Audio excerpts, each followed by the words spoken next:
Se o desprezo às decisões judiciais ocorre por iniciativa do chefe de qualquer dos poderes, essa atitude, além de representar um atentado à democracia, configura crime de responsabilidade a ser analisado pelo Congresso Nacional. No ambiente político maduro, questionamento às decisões judiciais devem ser realizados não através da desobediência, não através da desordem, não através do caos provocado, mas, de certo, pelos recursos que as vias processuais oferecem. Ninguém fechará esta corte. Nós a manteremos de pé, com suor, perseverança e coragem. Tá aí o Luiz Fux, nessa escalada de tom da notinha de repúdio. Repito o que eu disse na abertura, agora ela é lida aí num tom forte, é uma reação imponente em termos retóricos, mas sem nenhuma consequência prática, pelo menos por enquanto. É bom lembrar um pouco do que o Jair Bolsonaro disse no feriado de 7 de setembro. Abro aspas aqui. Nós também não podemos continuar aceitando que uma pessoa específica da região dos três poderes continue barbarizando a nossa população. Fecho aspas aqui só para fazer o parênteses em relação a essa retórica beligerante do Jair Bolsonaro, que tudo vai transformando em algo aparentemente mais grave do que é. Barbarizando a nossa população. Vocês vejam que é uma expressão tão genérica que ela é usada desde ataques terroristas contra as pessoas a isso aí, que é a reação do Supremo Tribunal Federal contra ameaças feitas por blogueiros de crachá e demais membros da claque bolsonarista a ministros ou a própria instituição. Mas ele pega ali a expressão mais pesada na hora de falar para a massa na rua. Continua aqui nas aspas ao presidente. Não podemos aceitar mais prisões políticas para o nosso Brasil.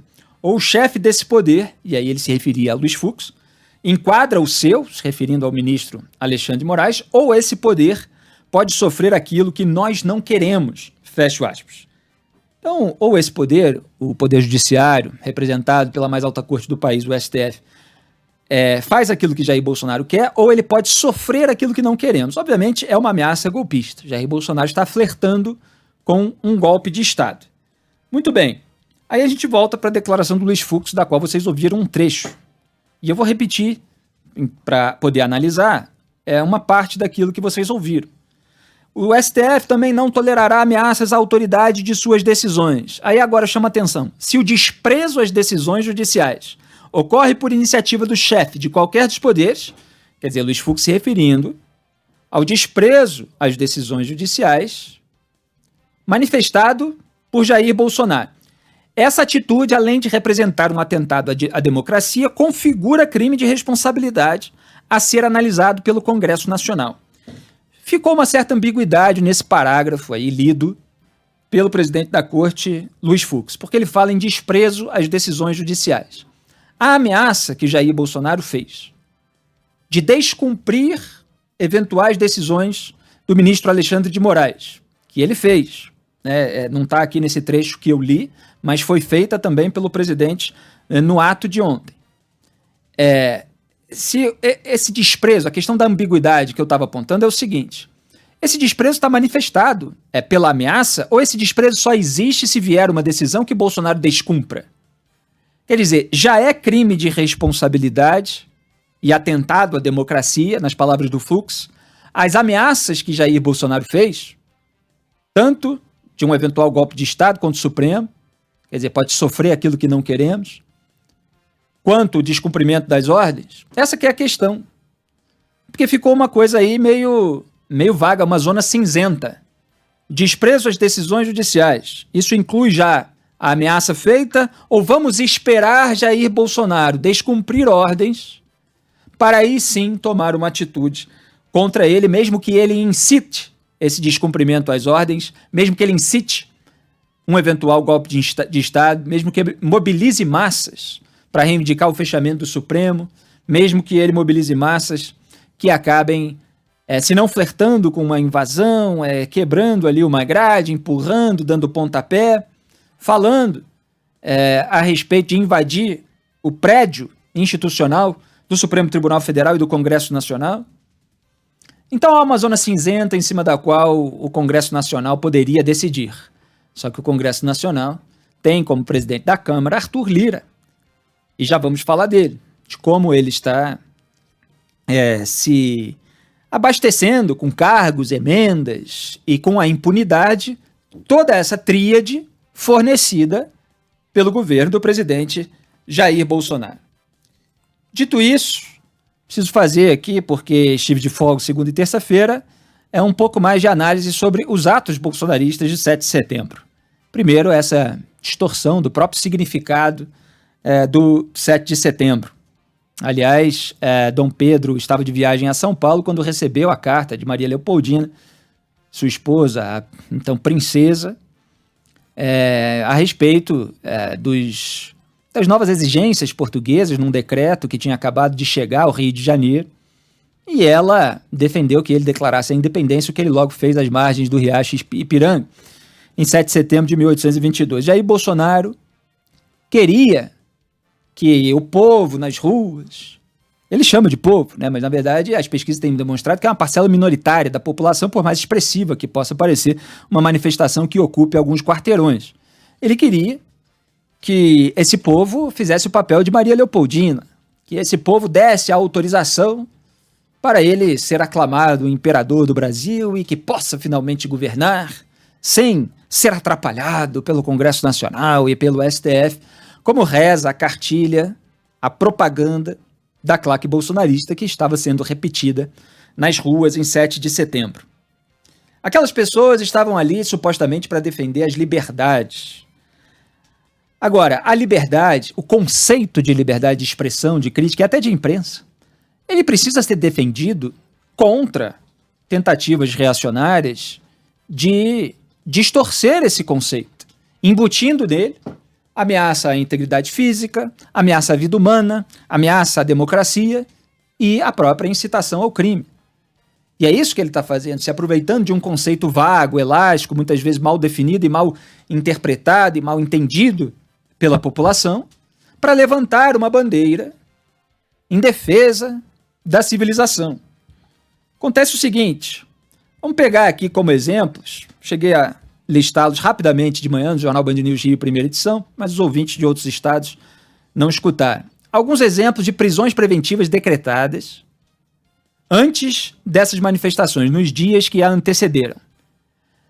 A claque bolsonarista, e aí eu incluo os blogueiros de crachá, os militantes de gabinete, os próprios deputados bolsonaristas, e aquela turma que tem microfone aí nas bancadas, devidamente abastecidas pelo governo, eles omitem os detalhes a respeito dessas decisões sobre as prisões preventivas de bolsonaristas. Então, o que eles omitem em primeiro lugar? As 3, que eu vou citar aqui, foram pedidas pela Procuradoria-Geral da República. O documento foi assinado pela subprocuradora Lindora Araújo, que é tida como uma bolsonarista, e que ganhou poder na PGR na gestão de Augusto Aras, que foi escolhido pelo próprio Bolsonaro. Então, eles omitem que a própria PGR bolsonarista estava pedindo a prisão dessas pessoas. Estavam fazendo ameaças contra ministros do Supremo. E aí tem um limite para a omissão da própria PGR. Porque a PGR pode ser esculhambada, diretamente ou indiretamente, pressionada pelo Supremo Tribunal Federal a tomar algum tipo de atitude. Lembra daquela decisão da ministra Rosa Weber que chamou o Augusto Aras de espectador-geral da República? Pois é, para não passar esse tipo de vergonha, então até a PGR de vez em quando faz alguma coisa. E ela fez esse pedido que foi omitido por todo o noticiário bolsonarista, que é o que chega para os tiozões e tiazonas do WhatsApp, que não acompanham a imprensa, que colocam tudo no mesmo saco e tal. Então como é que eles noticiam isso? Eles noticiam assim, olha, bolsonarista, direita, né? Eles nem falam, né? Aí na hora eles tentam usar uma palavra mais genérica. Pessoal de direita está sendo preso por crime de opinião por ordem do Alexandre de Moraes. Na verdade, ele estava acatando pedidos feitos pela PGR. E não é crime de opinião coisa nenhuma, no caso que eu vou citar aqui. Por exemplo, Abro aspas para a declaração de um sujeito desse. Morte ao careca do STF e a toda a sua família. Terça-feira, que é o 7 de setembro, vamos te matar e matar toda a sua família, seu vagabundo. Nós militares te eliminaremos. Vou te dar um tiro de 762 no seu focinho e acabar com a sua família. Morte ao Alexandre Imoral. Fecho aspas. Isso foi uma declaração do Cássio Rodrigues Costa Souza. Várias declarações, na verdade, estou pegando aqui os pontos principais. Um ex-policial militar de Minas Gerais. Bolsonarista. Abro aspas para outra declaração. Nós temos um grupamento no Brasil que nós vamos caçar ministros em qualquer lugar que eles estejam. Portugal, Espanha, Argentina. Tem um empresário grande que está oferecendo, tem até uma grana federal, que vai sair o valor pela cabeça do Alexandre de Moraes, vivo ou morto, para quem trazer ele. Fecho aspas. Nessa língua aí próxima do português. Márcio Giovanni Nick foi quem disse isso, outro bolsonarista. Outra, abro aspas, tem 80% de chance disso acontecer. O povo está vindo para Brasília para retomar o poder, e retomar o poder significa invadir a estrutura física, sim. Tanto do Supremo Tribunal Federal como do Congresso Nacional. Fecho aspas. Frase do Wellington Macedo, outro bolsonarista. Que estava lá, inclusive, justificando que isso aconteça, porque Jair Bolsonaro não tem o devido poder e tal, todo aquele discurso da narrativa bolsonarista. Então, 3 prisões preventivas que ocorreram em razão dessas e de outras barbaridades, mas que são aí noticiadas como crime de opinião. Por quê? Porque os reacionários aloprados fazem esse tipo de coisa que é passível, evidentemente, de uma punição, de acordo com as leis brasileiras, mas os bolsonaristas pegam tudo para fingir que simplesmente opiniões à direita estão sendo censuradas pela ditadura da toga. Quem é que foi preso por ter uma posição contrária à legalização do aborto? Quem é que foi preso por ter uma posição contrária à legalização das drogas? Quem é que foi preso por ter uma defesa do Estado desinchado, do Estado cada vez menos inchado? Uma diminuição do tamanho do Estado, por essa redução, por uma oferta melhor de serviços públicos com mais eficiência para a população. Nenhum desses casos diz respeito a isso. Nenhum desses casos diz respeito a determinadas posições que são tidas como de direita, dizem respeito a ameaças. Então, se alguém está defendendo liberdade, nesse sentido, está defendendo liberdade de quê? De ameaçar?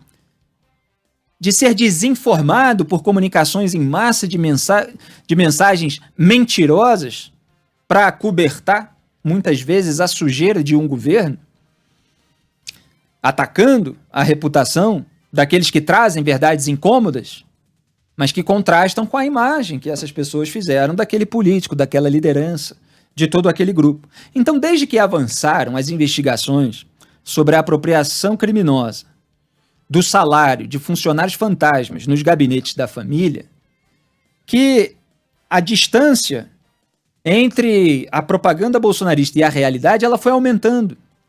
E aí veio a investigação sobre os mecanismos obscuros de financiamento dos blogueiros de crachá. E aí veio a CPI da pandemia, sobre a omissão dolosa de socorro do governo Bolsonaro à população brasileira. A indiferença em relação à aquisição de vacinas, etc. E tudo isso, que é resultado de escolhas do presidente Jair Bolsonaro, de seus familiares, do seu núcleo político. Tudo isso foi obrigando a propaganda bolsonarista a ficar cada vez mais distante, porque ela precisava acobertar as práticas e focar na retórica. E para focar na retórica, era preciso criar polarizações que façam com que as pessoas queiram defender esse grupo. Porque esse grupo, então, está posando de defensor das liberdades, num conceito absolutamente distorcido do que seja liberdade de expressão, de crítica, de imprensa, como se não houvesse um limite das leis, daquilo que você faz para ferir outras pessoas, em todos os sentidos, psicológico, inclusive, porque as ameaças têm essas consequências também. Elas produzem um estado de tensão e elas podem incitar outras pessoas a cometerem barbaridades. É por isso que tem o crime de ameaça previsto no Código Penal. É por isso que você tem crimes de ameaça que já estavam previstos, inclusive, tanto em relação a tentativas de golpe, quanto a ameaça de caráter golpista na Lei de Segurança Nacional, agora modificada quer dizer, revogada, mas incorporada, com vários de seus itens e outros novos, ao Código Penal. E você tem lá um artigo que mantém criminalizadas ambas as práticas, a tentativa de golpe e a ameaça de cunho golpista. E Jair Bolsonaro está incorrendo na ameaça de cunho golpista. Não é uma questão de fazer a previsão de se ele vai fazer isso ou não. Já até falei aqui nesse programa que eu acho que, repudio, obviamente, mas que eu acho que ele até não tem competência se ele quisesse fazer. Que exigiria planejamento, exigiria toda uma organização e todo um conluio aí com diversas forças dentro das próprias Forças Armadas, em diversas cidades, estados, etc., que ele poderia não ser capaz de fazer. Então, o que se teve na rua, obviamente, é a bolha bolsonarista, que já é minoritária na população, de acordo com as pesquisas de opinião, porque mais de 60% estão rejeitando esse governo, e uma turma que, fora aqueles que estão lucrando com o governo, no mínimo, para dizer assim de uma maneira muito generosa, ingênua, acreditando que está defendendo as liberdades quando está, na verdade, defendendo um suposto direito de fazer ameaças contra ministros e contra as instituições.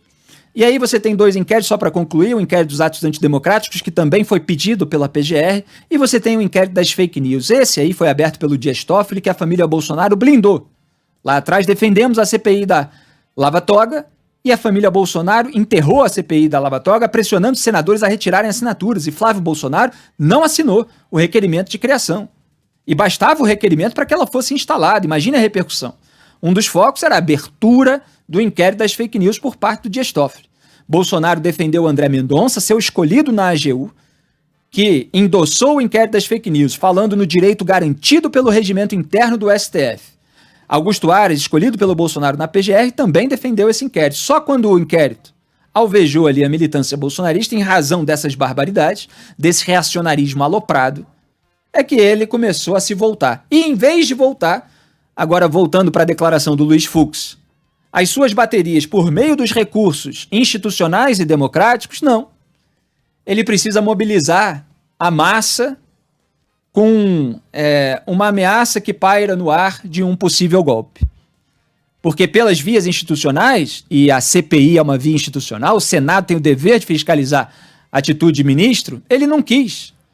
Porque o Toffoli estava protegendo o Flávio Bolsonaro das investigações de rachadinha no STF, suspendeu durante meses investigações baseadas em dados do COAF. Então ele não reagiu pelas vias institucionais e agora, sem razão, porque a sua claque está perdendo completamente a razão com ameaças de estrambelhadas, ele quer reagir com esses ímpetos revolucionários, ou reacionários, que é o revolucionário do avesso, como dizia o Anthony Quinton. Quer dizer, é tudo pelo caminho errado, forjando aí uma propaganda absolutamente distante da realidade, Fábio.